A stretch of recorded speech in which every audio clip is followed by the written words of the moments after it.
C'est avec un sentiment inexprimable de reconnaissance envers Dieu que je m'apprête à publier de nouvelles séries d'audio.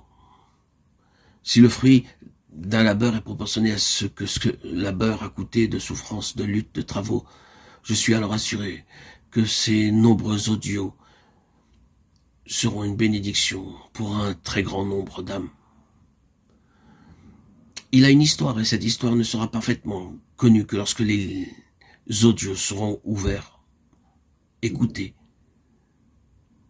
Ils seront le fruit de nombreuses expériences permises par la sagesse suprême en prévision de l'accomplissement de ses desseins ici-bas, et il est en même temps le résultat et le fruit de toutes ces lectures approfondies de ces auteurs qui m'ont inspiré, tels que Austin Spark, Baxing, Frère Varbonne, et qu'ils m'ont averti sur les pièges que Satan mettait sur mon chemin.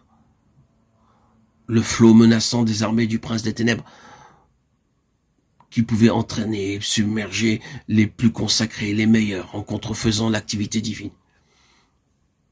Et ceux qui avaient discerné la vérité et vu le piège s'étaient jetés à genoux et avaient répandu devant Dieu leur prière angoissée. Manifestez, répandez la lumière que vous avez reçue. Telle fut la réponse accordée à leur prière.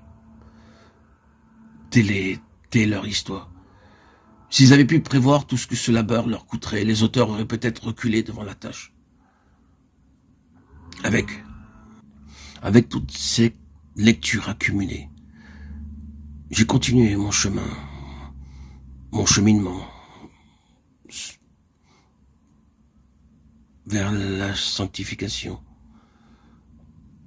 la foi, malgré les attaques incessantes du royaume invisible. Je remets maintenant à Dieu le travail que tous ces auteurs m'ont confié pour vous les retransmettre sous forme d'audio et vous les diffuser. Je remercie Dieu qui m'a soutenu, Dieu qui m'a donné des preuves sans nombre de sa protection, qui dans sa grande bonté m'a permis de connaître ces auteurs merveilleux et m'a accordé la délivrance. Je remercie tous ces frères, tous ces messagers de Christ qui m'ont transporté, inspiré,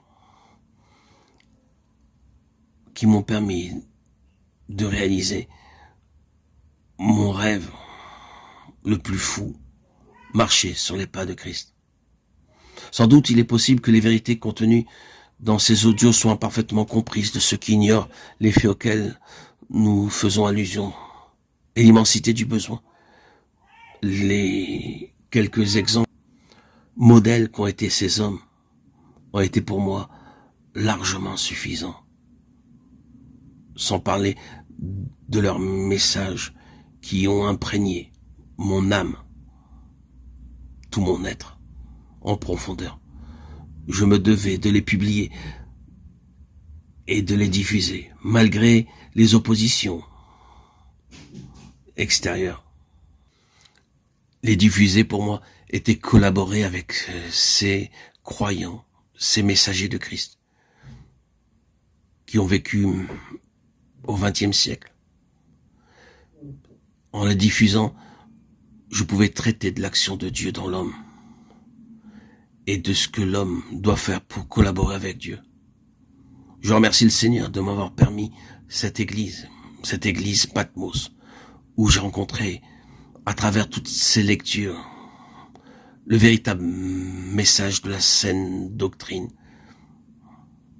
le message que Christ, à travers tous ces hommes, a voulu diffuser et transmettre. Je vais les partager avec vous. Sachez que c'est une bénédiction de connaître ces messages.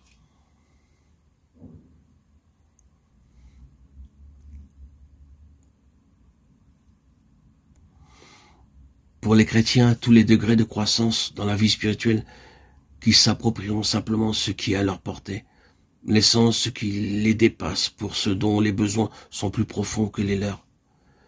La lumière se fera alors éclatante sur les choses jusque-là obscures, incompréhensibles de leur vie et de leur entourage.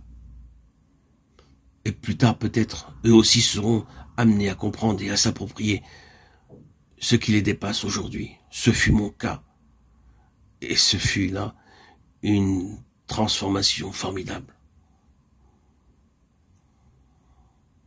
Ainsi, par tous ces fascicules que j'ai lus et relus, provenant de l'église Patmos, j'ai pu mettre en pratique et vivre les vérités exposées. Et j'ai pu expérimenter par la grâce de Dieu cet affranchissement, cette libération de l'esprit, de l'âme et du corps au service de Dieu.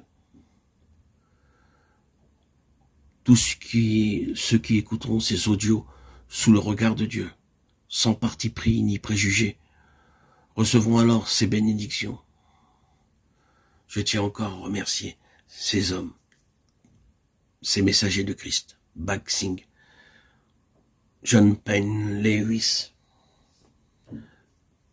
frère Verbon, frère Watchman Nee, frère Austin Spark et tant d'autres qui ont influé sur ma vie